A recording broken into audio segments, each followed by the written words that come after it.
getting ready to go to Saskatchewan for a few days. Thought I'd show you a little footage of us getting packed. I've got all the food in there already. All the clothes, we're all ready to go. We just have to hook on. Are we taking the bikes this time? We're taking one bike because it's a 41-minute walk from the charger that we're going to possibly stop at and the golf course. Really? Yeah, really. So oh my. I can ride the bike, drop you off at the golf course, go back and put the car on the charger and then ride the bike. Okay.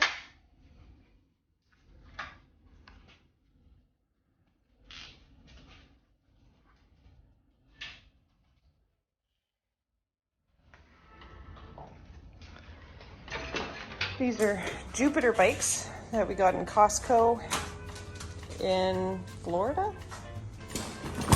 Packs up nice and small. So we've got the bike here. We put our water behind the seat. We find if we put it in the camper, it bounces around, and we had an accident once and water everywhere. Just want to get rid of some weight. Yep.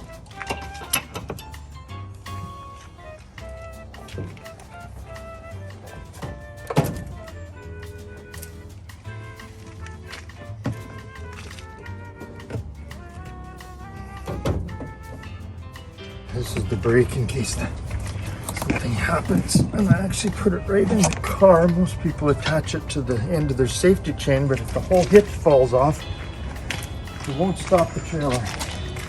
So I put mine right in the car.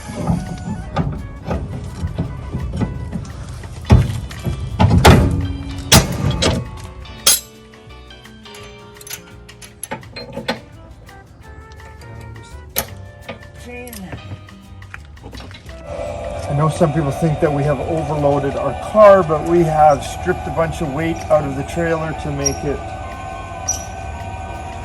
within the weight limits of this car's pulling ability. Plus the equalizer hitch makes a huge difference. And with my many years of towing experience, I cannot believe how incredible it is to tow something like this car. You don't even realize that you have a trailer back there. So it is interesting, and you never need to use the brakes. The regenerative braking on the car slows the trailer down. Here we go. So I do carry a set of mirror extensions with us in the front, but I have found this backup camera works better. So I use it because it gives me a clear view of the whole back of the trailer. Now what I've done to make my life easier is I have a setting in my Tesla called towing mirrors, which turns the mirrors in a little bit so I can see the sides of the trailer. I have to turn the lights to be on. So I have set the setting to be on. And then that brings my backup camera on. So we're leaving home right now in the center of Portage with 100% in the battery. The trip computer tells me that I'm going to arrive in Brandon, which means it's going to take roughly 63% of the battery. And so we will see what happens, and we will give you a little bit for you how this is. But I don't know if you can tell right now. I'm going to collect and show a picture of the trailer. So now we're heading back to the house because Eric forgot his water bottle. Here we go again, trying to leave. We've got everything we've forgotten. Round two. Now, do we have everything? Go ahead. All right, after a bit of a restart and having to go back and grab a couple things we forgot, we're leaving home with 98% on the way to Brandon. A little bit of a hack that I've figured out is that I can go 2 kilometers for every percent of the battery. So it says that we're going to get to Brandon. It was 126 kilometers, so 63% of the battery is what I'm going to use.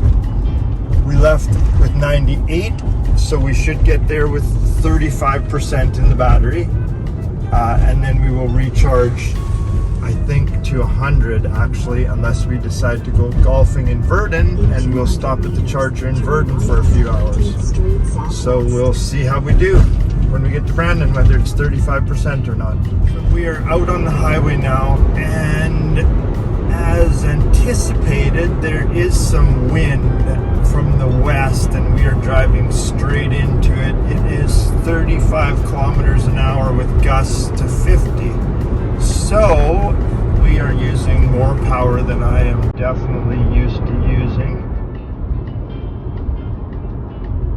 Just showing you a few screens between Portage and Brandon. We've been up to 480, we're down to 393. There's quite a few hills here. How's the energy consumption going at this point? It's definitely high because of the wind, but that's a good thing because it looks like we're going to stop in Verdun to go golfing for a few hours. Well, we put some extra charge in the car to get to Whitewood.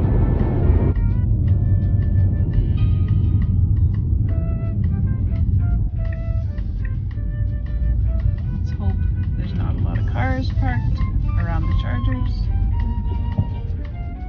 And we gotta figure out how to get in there.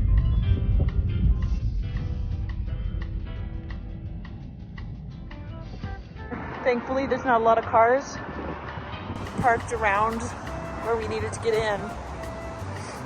And cars are still able to get around the camper. So we were down to 24% when we arrived at the chargers. Yes, we went faster than we should have for the amount of wind because I knew we had lots of power to get there. And now we're on our way to Verdun. We have a 2:50 tea time, which is pretty exciting. We will charge for a while and then we will be on the road on the way to Indian Head after that. And it's 12:20 right now. So if we didn't have the camper hook on, we could get all the way to Whitewood on without having to stop to charge Brandon. Right on, yeah. Almost make it to Regina without needing to stop. Could definitely, I think Moose Jaws would be for Regina. Could have gone to the spa. It's kind of neat though because we had the Model S first that had limited range.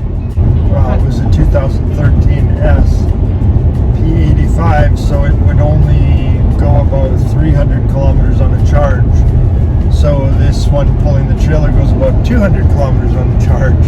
And now there's actually chargers.